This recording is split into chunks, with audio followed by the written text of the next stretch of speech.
Здравейте! Нека ви покажа една любима визия за лятото, а именно лавандулата. Това прекрасно лила в тези горещи дни, като го облека, то просто самият цвят ме охлажда.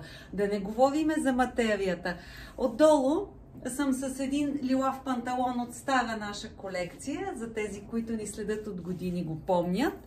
И съм сложила лилавото потниче от вискозна куприна, което, повярвайте ми, е най-прекрасната материя за лятото. Всичко е на дупки, така че кожата изцяло диша и изобщо не се запарявам. Тук всичко ми е свободно, само тук се докосват дрехите върху мен, така че се чувствам много свободна и лека като перце. Визията, за да стане малко по-арт, защото нима това не изглежда арт, съм я допълнила с едно шалче с любимите ми котки, и то всяка котка облечена в различна дрежка. Това е от моя лична колекция. Това, което на вас ви предлагам, това е лилаво пончо, което така прекрасно може да го носите върху панталон или като рокля с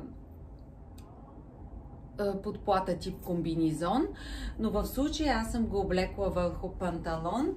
Погледнете колко прекрасно изглежда, колко свободна се чувствам, как при всяко движение тази куприна се мърда. Дължината на пончото е около коляното. За тези, които биха искали да е по-късичко, поради някакви причини, ето с един такъв тип, съвсем обикновена катарама, купена от всяка кинкалерия, просто си го набирате, където решите. Ето, например, искате да стане толкова дълго. Това означава, че тази част, която сте набрали, пъхате в катарамката.